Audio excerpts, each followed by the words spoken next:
One of the things that I had always believed in every series that I worked on was that after the second season, things start to get into a rut and you begin to lose the audience. My philosophy was you have to shake them up somehow. Swan! Swan, you dirty rat! I almost had you. I've been practicing. Very impressive. Don't you do it again. What do you think, Gabrielle? In Maternal Instinct, with Gabrielle having to kill her own daughter, that to me is just, that's great mythic storytelling. Sounds like you've been pretty busy since we were here, huh? He's learned a lot. He's clearly had a good teacher. And if you look at Greek and Roman mythology, it's just filled with that stuff. This treaty, it could be the start of reuniting this entire nation. That's why the delegates brought their children, so they can appreciate the legacy we're leaving them. A legacy of peace and hope. Gabrielle poisoning hope. Yeah, we actually struggled with that one. I'd say that was probably, of the 6 or 7 seasons, that was probably the hardest decision, not only because it was somebody poisoning their child, but it was because it was Gabrielle poisoning her child. My whole approach to Gabrielle's needing to kill Hope is that she finally learned that this was an evil entity. Zeus, child, what are you doing here?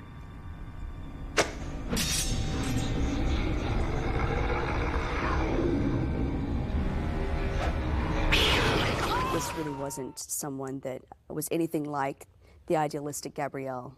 Tell me again how Xena looked when you told her that I'd take her precious little secret to the grave. Like she'd been stabbed through the heart with her own sword. The girl who played Hope in Maternal Instincts, I found was excellent. She was wonderful. She did a really good job. The age of darkness, when Dayhawk will snuff out the people Xena loves till he's crushed her very soul. And as she goes, so goes the world. She was a lovely bad guy. For a kid. Even Callisto can't be in 2 places at once. She's not working alone. She as good as said so. What? Someone is helping her. I just don't know who.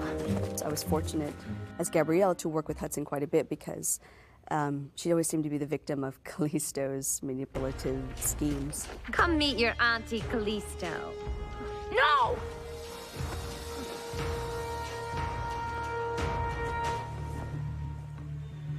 Gabrielle.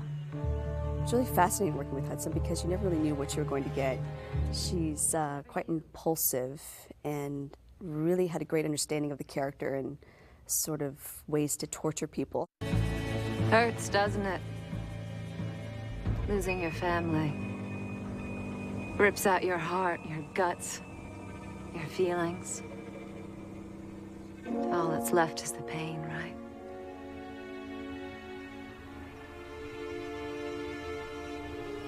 Welcome to the club. What was so interesting about what we put the characters through is it's by taking this friendship that if you looked at it at the beginning of the year, you would have said, what could cause these women not to trust each other anymore? What makes you think you can trust this child?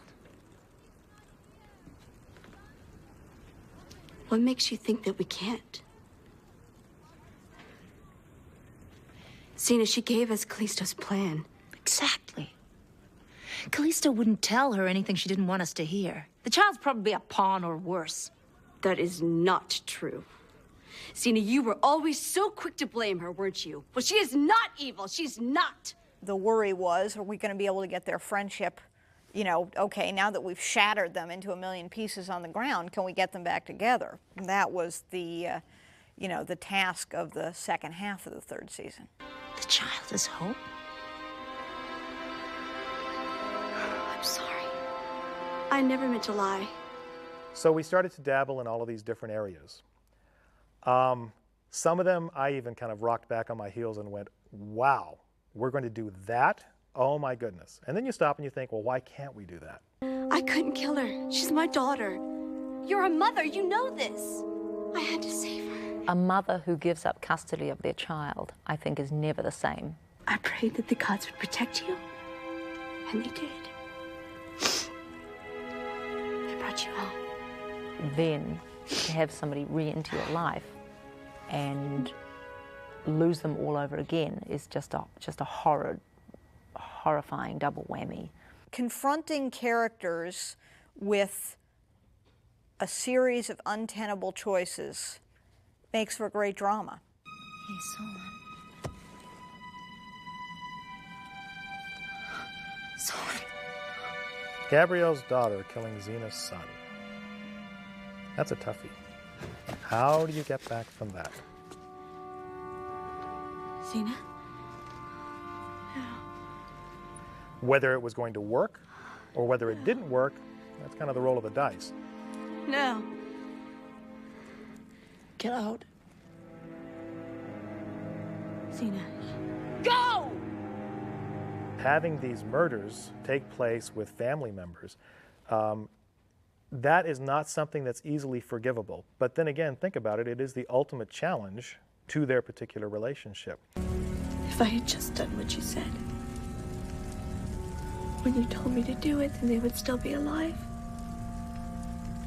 Calliope and Solon. No.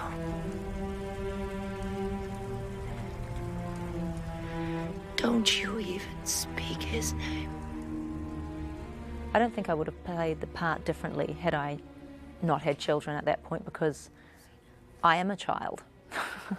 And I know that my parents would never do that to me. I trusted you and you lied to me. Now Solon is dead. My son is dead. Because of you. It was Gabrielle's fault that Hope had killed Solon, so I think she took that on board and that became her burden. And obviously there's remorse there, but I think it was a pragmatic approach to ridding the world of an evil that Gabrielle had brought to life. So I think it was just something that had to be done. I love you, Xena. I think what was more important to her was the fact that, you know, her friend had suffered so tragically because of Gabrielle's mistake.